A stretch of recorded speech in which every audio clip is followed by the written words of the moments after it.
Hello my dear students, তোমাদের সকলকেই আমাদের নতুন ইউটিউব চ্যানেল ইংলিশ শিক্ষাতে ওয়েলকাম। আমি এই চ্যানেলের হোস্ট সাথী ঘোষাল। চলো আজকের এই সুন্দর দিনের শুরুটা একটা সুন্দর গল্প দিয়ে করা যাক। আজ আমি ক্লাস 6-এর লেসন 1-এর স্টোরিটার কথা বলছি, যার নাম it all began with drip trip. এর মানে এর পুরোটাই শুরু হয়েছিল বৃষ্টির ফোঁটা দিয়ে। স্টোরিটা আলকা শঙ্কর এবং শার্লিন মুকুন্দন দুজনের সহযোগিতায় লেখা হয়েছে। আলকা শঙ্কর একজন খ্যাতিমান লেখিকা। তার সুপরিচিত বইটি হল the mighty and the mystical rivers of India, exotic India. তিনি তার বাচ্চাদের বইয়ের জন্য সুপরিচিত। তিনি বাচ্চাদের জন্য অসংখ্য বই লিখেছেন। শার্লিন মুকুন্দন খ্যাতিমান শিশুদের লেখক। তিনি আলকা শঙ্করের সহযোগিতায় মূর্তিদা স্টোরি বুক বইটি লিখেছেন। তিনিও বাচ্চাদের জন্য অনেক বই লিখেছেন। এরপরই স্টোরিটা শুরু হচ্ছে।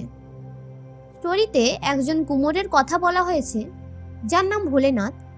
সে যে কোনো কিছু না করেই নিজের অজান্তে কিভাবে সাকসেস পাচ্ছে বা অনেক কিছু লাভ করছে, সেটা আমাদেরকে এখানে জানানো হয়েছে। তো চলো আমরা গল্পটা পড়া শুরু করি। A tiger was caught in a storm. একটি বাঘ ঝড়ের কবলে পড়েছিল। He had wandered near the village. সে গ্রামের আশেপাশে ঘুরে বেড়াচ্ছিল, looking for something to eat, কিছু খাবারের খোঁজে। On the outskirt of that village, ওই গ্রামেরই শেষ প্রান্তে, lived an ill tempered old woman. একজন বদমেজাজি বৃদ্ধ মহিলা বাস করতেন। The tiger huddled in shelter close to the wall of the women's hut. বাঘটি মহিলাটির কুঁড়েঘরের দেওয়ালের কাছে গুটিসুটি হয়ে আশ্রয় নিয়েছিল। তাহলে এখানে কি হচ্ছে? বাঘটা ঝড়ের মধ্যে বেরিয়েছে, ও কিছু খাবার খুঁজছে, এবং যখন ঝড়ের মধ্যে সে কোনো কিছু খাবার খুঁজে পায়নি, তখন গিয়ে সেই বৃদ্ধ মহিলাটির কুঁড়েঘরের কাছে আশ্রয় নিয়েছে। The old woman was feeling very ill tempered that night. বৃদ্ধ মহিলাটি ওই রাত্রিতে খুব বিরক্ত বোধ করছিলেন। The rain water was leaking through the roof. ছাদ দিয়ে বৃষ্টির জল গলে পড়ছিল। There is no escape from this drip trip, she muttered angrily. এই বৃষ্টির ফোঁটার থেকে কোনো নিস্তার নেই, সে রেগে বিড়বিড় করে বলল। Pushing her bed around the room to keep it dry. তার বিছানাটি শুকনো রাখার জন্য ঘরের চারপাশে ঠেলাঠেলি করতে করতে। She shoved the bed and a tin trunk against a wall. তিনি তার বিছানা এবং টিনের বাক্সটি দেয়ালের দিকে ঠেলে দিলেন। The wall shook. দেয়ালটি কেঁপে উঠল। This drip trip will be the death of me, she shouted. এই বৃষ্টির ফোঁটায় আমার মৃত্যু হবে, সে চিৎকার করে বলল। তাহলে কি হচ্ছে? তার ছাদ দিয়ে বৃষ্টির জল গলে গলে পড়ছে, তার জন্য বৃদ্ধ মহিলাটি খুব বিরক্তি বোধ করছে।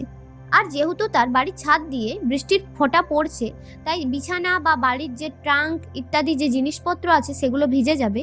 তার জন্য সেগুলোকে শুকনো রাখার জন্য ও সেগুলো অন্যদিকে ঠেলাঠেলি করছে, যেখানে জল না পাবে। The tiger on the opposite side of the wall felt the wall shake. অপর পাশে বসে থাকা বাঘটি দেওয়ালটির কম্পন অনুভব করলো, অ্যান্ড ওয়াজ ফ্রাইটেন্ড, এবং ভয় পেয়ে গিয়েছিল।